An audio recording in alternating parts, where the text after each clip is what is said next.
If you saw our previous video, we discussed how the entire Soviet Union was a creation of the same bankers who controlled Wall Street and all the private central banks of the world, and how this whole idea of a Cold War was nothing but a propaganda tool used in what was merely a controlled opposition movement. Let us take a look again at the history of how this whole fictional event, which they called the space race, was set up, and what were the events which caused them to decide to fake it rather than to actually try and send a man to the moon. Human beings have been fascinated with the moon for thousands of years. During the Industrial Revolution and the development of more modern technology, people started to wonder whether it might be possible to send human beings there someday. Jules Verne's novel From Earth to the Moon in 1865, and then its sequel Around the Moon in 1870, were some popular books written in the 1800s about going to the moon. Once the art of motion pictures had been discovered, one of its first uses was to make a film about sending a man to the moon in 1902 with Georges Méliès' A Trip to the Moon. Another one of the early films was the 1929 film Women in the Moon by Fritz Lang. Even before Kennedy made his historic announcement about sending a man to the moon in 1961, there had already been a whole slew of movies inspiring people's imaginations. In 1950, a propaganda film called Destination Moon outlined a detailed plan of how they were planning on going to the moon according to the science of the time. In 1951 were other space films like The Universe and a novel called The Astronauts. In 1953 came another detailed movie called Project Moonbase, and a few others such as Catwomen of the Moon. In 1955 was the film Conquest of Space. In 1957, films about going to the moon included Quatermass 2 and Road to the Stars. In 1958 came the film From Earth to the Moon and Missile to the Moon. In 1959 came the TV series Men into Space and other space travel adventure films such as The Angry Red Planet and Battle in Outer Space. The Three Stooges even went to space as early as 1959 in Have Rocket, Will Travel. Finally, in 1960, came several space-related films such as The Cape Canaveral Monster, Visit to the Small Planet, and The Silent Star. There were also very specific movies about sending men to the moon in 1960, such as Man in the Moon and 12 to the Moon. And finally, a full-fledged propaganda film in 1960 called I Aim at the Stars, which pictured Wernher von Braun as the hero of the space mission. Wernher von Braun himself had made his own propaganda film in 1955. Walt Disney had opened the Tomorrowland theme park, which featured a giant rocket outside. Besides all the movies about going to the moon, there were also children's toys. During the 1950s, many toys companies started putting out toys of astronauts and rocket ships. So as we can see, by the year 1961, when President Kennedy delivered his historic speech, America was already full of propaganda, getting people's hopes up. And even as early as 1958, when NASA was first created, the pressure was already on for them to send a man to the moon.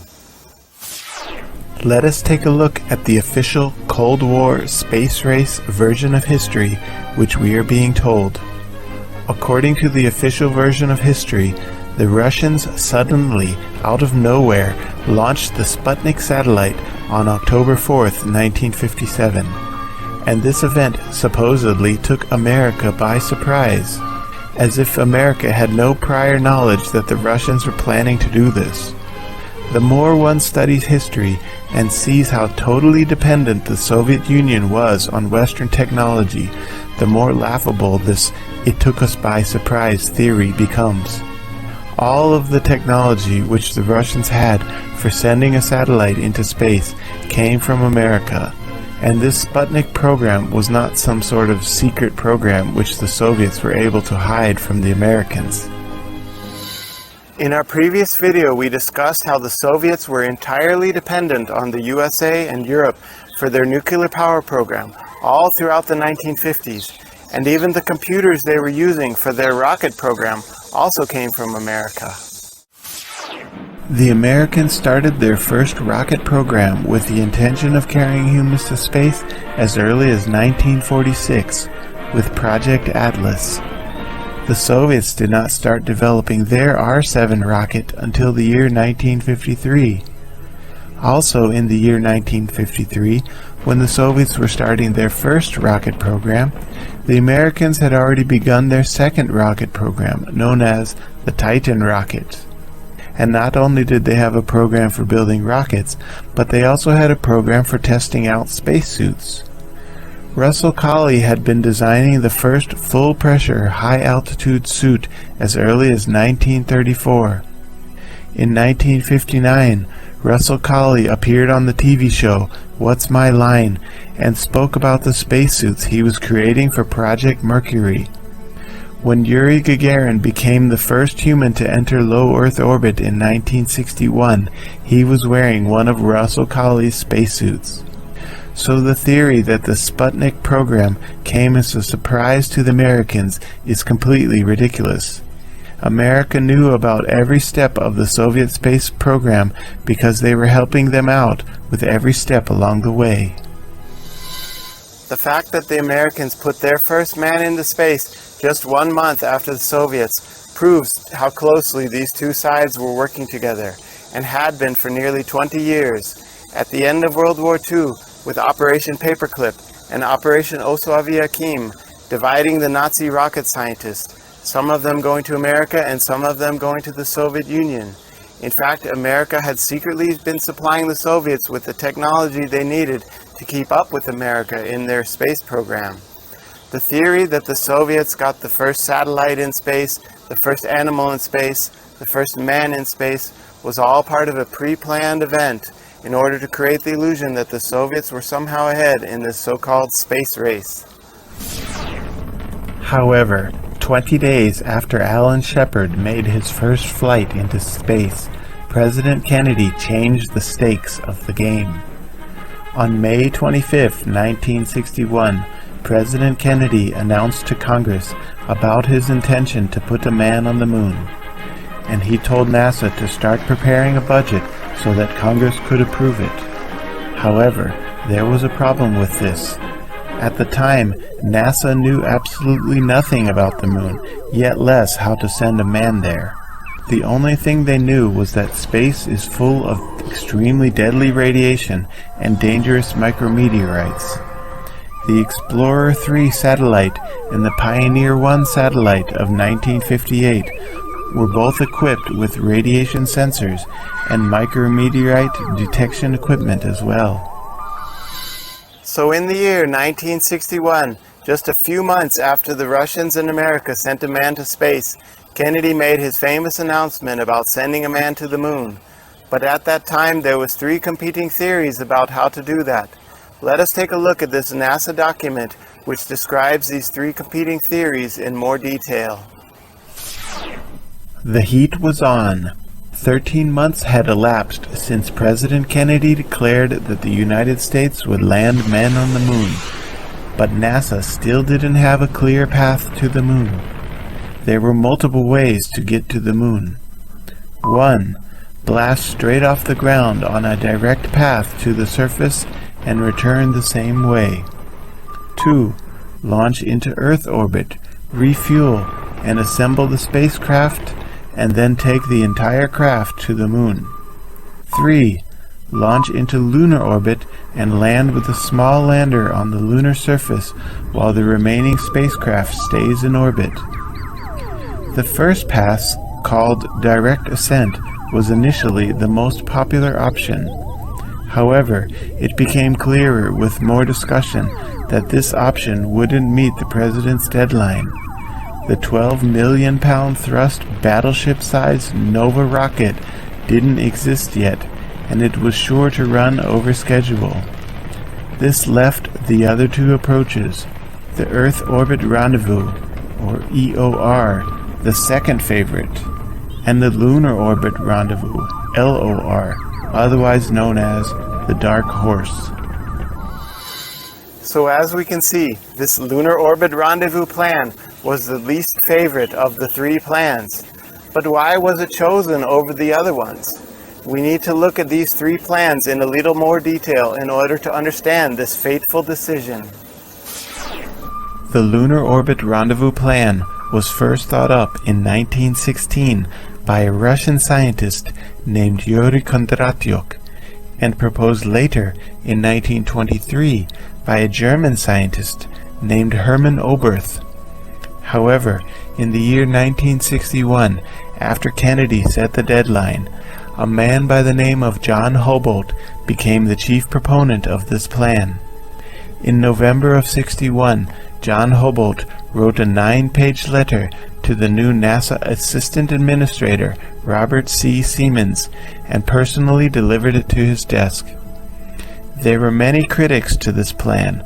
For example, one of the NASA's main engineers is quoted in saying, "Houbolt has a scheme which has a 50% chance of getting a man to the moon and a 1% chance of getting him back." There were also gaping flaws in his figures, such as the weight of the ship and the amount of thrust required. But still, he pushed forward as it being the only way to reach the moon by the end of the decade. NASA's main administrator was James Webb, who was in favor of the direct ascent approach, of building a giant Nova rocket which could go to the moon, land, take off again, and come back to Earth. But Houbolt argued that this approach would take too long, as the most powerful rockets at that time had only a fraction of the size and energy required, and to develop such a large new type of rocket would not happen before the end of the decade. And then there was von Braun's Earth Orbit Rendezvous. Von Braun had long been a proponent of building a space station in Earth orbit since the early 50s. In this 1955 Disney production, von Braun is explaining why the space station would be necessary. Basically, he knew that the ship for going to the moon would be too heavy and it needed to be assembled in parts at the space station. And most importantly, the ship would not be able to hold enough fuel, so the space station would also act as a refueling stop. So here is the key point of his whole plan. The main thing he was concerned about was the deadly radiation of space. He knew that an incredible amount of energy was needed in order to protect the astronauts from this radiation. Let us listen to his actual words. For the hull of the ship, we are adapting the cabin section of one of the Earth to Space Station passenger rockets. To the nose, we have added a small atomic reactor, which will drive a steam turbine and furnish electricity for the ship's instruments. This shield will protect the crew members from dangerous radiation. Yep, that's right. His original plans included a nuclear power station installed on the ship in order to supply the energy for a radiation protection force field. Von Braun was certainly a dreamer, to say the least.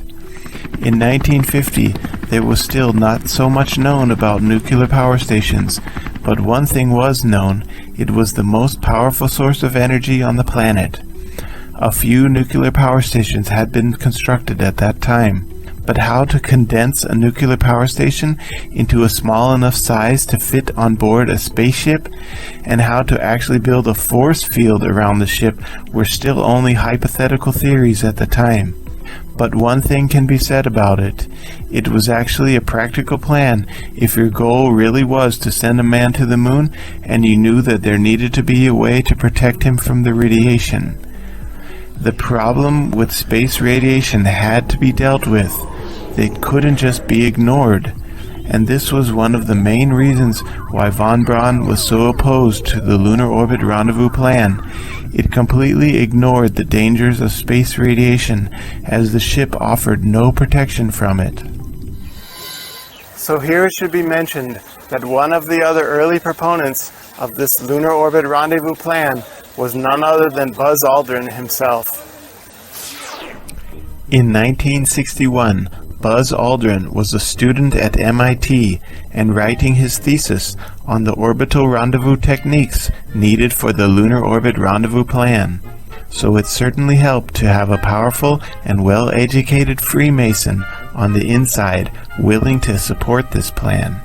In fact, he was probably one of the first to sign his name up to be one of the ones who would ride aboard the ship which was going to be faking a moon landing.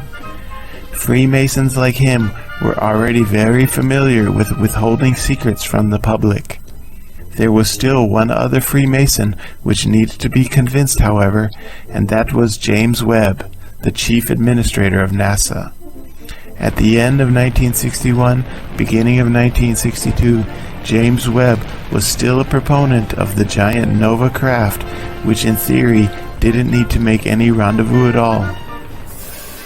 So while we are on the subject of Freemasons who were at NASA, let us look at the list of publicly known Freemasons who were working there at the time. Remembering that Freemasonry was still a mostly secret society back then, many Freemasons told their lodges to withhold their names from the registry records. But we do still have a list of publicly admitted Freemasons who were working at NASA at the time. First was John Glenn, one of the first 7 astronauts selected in 1958 when NASA was first formed. A Freemason like him surely would have known that NASA was formulating a plan for faking the moon landings as early as 1962. Second, we have Gordon Cooper, another Freemason selected as one of the first 7 astronauts in 1958. He flew on both the Mercury and Gemini projects and had even been selected to fly on a couple of the Apollo missions. And although he never personally did fly on any of the Apollo missions, he certainly was aware of the fakery going on there. Thirdly, we have Wally Schirra, another one of the first 7 astronauts selected in 1958. Wally Schirra flew on both the Mercury and Gemini missions, so certainly he would have known that the Apollo plan was to fake a moon landing. In fact, Wally Schirra was on the Apollo 7 flight where they faked docking with the Saturn SIVB rocket section. Another famous Freemason who was also aboard that famous Apollo 7 flight where they faked a docking with the Saturn SIVB, there was Don F. Isley. He was selected for astronaut training in 1963, the same year after Kennedy was assassinated. Another famous Freemason to fly on one of the Apollo missions was Thomas P. Stafford. Thomas P. Stafford was selected for astronaut training in 1962, the same year in which the decision was made to fake it. He was one of the astronauts present on Apollo 10 when they pretended to have flown to the moon and orbited it. Another famous Freemason to fly on one of the Apollo missions was Edgar Mitchell. He began his astronaut training in 1966 and had been originally selected for Apollo 10 but never flew on it. Instead, he flew on Apollo 14 where he pretended to be walking on the surface of the moon for 9 hours. Still another famous Freemason to have faked being on the surface of the moon was James Irwin. He also began his astronaut training in 1966 and had been selected as a backup crew for both Apollo 10 and 12. But rather than playing his part in either one of those fake missions, he instead helped fake the Apollo 15 mission, where he pretended to be walking on the moon for 18 hours and 30 minutes. He also pretended to be the first one to drive a rover on the surface of the moon. Now, let us look at some of the famous Freemasons we had in the ground crew. Probably the most senior of all the Freemasons involved in the Apollo project was Vannevar Bush, an old computer engineer who had played a role in World War II and had benefited from Hitler's rise to power. He was no stranger to top-secret projects either. He had also been one of the chief administrators of the top-secret Manhattan Project. Another senior Freemason at NASA was Kenneth S. Kleinknecht. He had been with NASA ever since its creation in 1958 and was one of the head managers for both the Mercury, Gemini, and Apollo missions. A Freemason like him surely would have been one of the ones responsible for the 1962 decision to fake it. Another Freemason on the ground was Paul J. Weitz. Although he began his astronaut training in 1966 and didn't fly on any of the Apollo missions, he had been selected, however, to fly on the canceled Apollo 20 mission. But all those missions beyond Apollo 17 were destined to be canceled anyway. Those Freemasons at NASA knew that the 9 fake missions to the moon was enough, and faking any more might have put them at risk. And finally, we have Gus Grissom. Gus Grissom was one of the first 7 military pilots selected in 1958 for astronaut training. Being that he was also a Freemason, he surely would have been in on the plan of faking a moon landing when the idea was concocted in 1962. He had already flown on 2 Mercury missions when he was selected for the first Apollo 1. His famous last words were, "How are we going to get to the moon when we can't even talk between 2 towers?" Many people consider this as a type of whistleblowing which cost him his life. That and his famous protest of placing a lemon on the door of the Apollo craft. And although he never officially blew the whistle on the fact that the Apollo missions were going to be a hoax, he certainly knew about their plans of faking it from the beginning, and the fact that he made subtle hints about potentially blowing the whistle, it certainly made him a liability to the project. So as we can see, there was James Webb and Buzz Aldrin and at least 12 other publicly admitted Freemasons working for NASA during the Apollo program. And these were just the publicly admitted Freemasons. There was probably dozens of other Freemasons there who didn't want to publicly admit it. But there's still one other name we need to add to this list. One other famous publicly admitted Freemason who also knew about NASA's plans for faking the moon landing. And here he is, Lyndon Baines Johnson, the same Freemason who happily stepped into office once Kennedy had been assassinated. In fact, it was also in 1963 that NASA became very public about their lunar orbit rendezvous plan and started releasing propaganda films to the American people. Here is a photo of Freemason LBJ with Freemason astronaut Wally Schirra from 1964. And here is another photo from 1965 with Freemason LBJ and Freemason James Webb discussing the lunar orbit rendezvous plan and how the hoax was going to be pulled off. But Lyndon Baines Johnson wasn't the only president who was in on the hoax. Nixon had to have known that it was going to be a hoax as well. But while LBJ was a very public and outspoken Freemason, Nixon didn't want to admit it publicly. However, here in this Freemasonic document we have our proof. In the year 1957, while Nixon was still vice president, he visited the Masonic Temple of Alexandria, Virginia, and helped to dedicate the new Knights Templar room. If he would not have been a Freemason himself, he would not have been invited by them to help dedicate one of their most sacred monuments. So not only had these Freemasons created plans for the Vietnam War while LBJ was in office, but they also had known that Nixon was going to be the president after him while the moon landings were going to be faked. At last we have a photo from LBJ's last historic visit to NASA in 1968. During this visit, he told NASA that Nixon had been briefed about the fact that the moon landings were going to be a hoax. Now that all was secured, in 1968, LBJ announced that he wouldn't run for candidacy anymore, and Nixon announced that he would run for candidacy.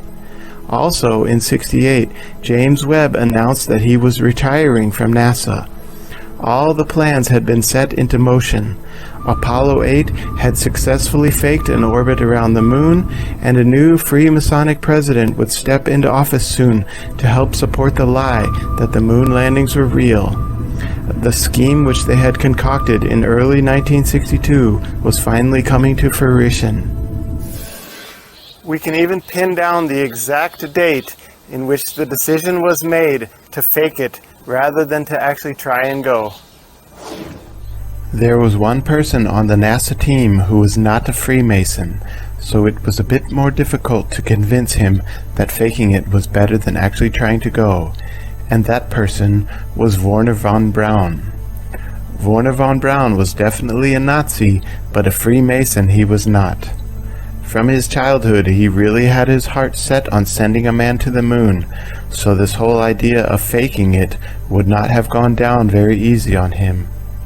He was the last man at NASA which needed to be convinced that faking it was the thing to do, and this NASA document shows the exact date in which he caved into the idea. But that changed on June 7th, 1962. For 6 hours, Marshall representatives presented their argument for using the EOR, or Earth Orbit Rendezvous approach. At the end of the day-long meeting, and after months of steadfastness, von Braun stood up and read from a sheet of paper he had been scribbling on over the course of the day. We at the Marshall Space Flight Center readily admit that when first exposed to the proposal of the lunar orbit rendezvous mode, we were a bit skeptical, particularly of the aspect of having the astronauts execute a complicated rendezvous maneuver at a distance of 240,000 miles from the Earth, where any rescue possibility appeared remote. However, we have spent a great deal of time and effort studying the three modes, and we have come to the conclusion that this particular disadvantage is far outweighed by its advantages. So that was it. On June 7th, 1962, von Braun finally caved into the idea of faking it rather than actually trying to go. After all, his life and career rested upon NASA. In the year 1960, the movie called I Aim at the Stars came out in movie theaters all over America, and this movie showed clearly about von Braun's history with the Nazi Party. From that time, the press started getting on him about that point. There are press interviews with him from the early 60s where the interviewer would ask him specific questions about his Nazi past. Von Braun had been trained to answer these questions in a typical manner which would display his American patriotism. And although he truly did have his heart set upon sending a man to the moon, if he would have refused to play along with these Freemasons' plans of faking it, NASA could have easily withdrawn their support for the theory that he was a great American nationalist, and the media would have torn him apart as a Nazi sympathizer. So as we can see, it was on June 7th, 1962, from the moment von Braun finally caved in, that all at NASA were on board with the plan of faking it. So by the year 1962, NASA had decided the only way to get a man to the moon by the end of the decade was to go ahead and fake it. But there was still three obstacles standing in the way. First was Kennedy. He would have never gone along with such a scam. Secondly, they needed to have the actual technology to send unmanned crafts to the moon and bring rocks back in order to fool the public into thinking those rocks had been brought back by human beings. And thirdly was the Russians. The Russians had to be told that NASA was planning on faking this moon landing, and they were not to be blowing the whistle on it. Getting Kennedy out of the picture is an event we can certainly pin down to an exact date. Everyone remembers that tragic day on November 22nd, 1963, when Kennedy was assassinated right there in Dealey Plaza in cold blood. There were several reasons why the powers that be wanted Kennedy out of the picture. First of all, he was not willing to step up the American troops in Vietnam. This was one of the banker's main objectives. Secondly, he would have never been okay with a bunch of Freemasons planning to lie to the American public about sending a man to the moon. Thirdly, he was pretty much against Freemasons and secret societies anyway. Most people are familiar with the speech he gave in 1961 about the dangers of secret societies and secret proceedings. The Freemasons at NASA probably never forgave him for delivering such a speech. And last but not least, in fact, the most important reason why the bankers wanted to get Kennedy out of the picture, his Executive Order 11110 to print debt-free, silver-backed certificates was a direct threat to the private central bank. The same thing which Lincoln tried to do with his greenbacks just before he was assassinated. And the Freemason Lyndon Baines Johnson was happy to take over the role of presidency, giving the bankers their Vietnam War and giving NASA the green light to go ahead and fake the moon landings. But the second obstacle was that NASA needed to have the actual technology to send a craft to the moon and bring rocks back in order to convince the public that those rocks had been brought back by human beings. In 1962, NASA was having major problems with their space probes.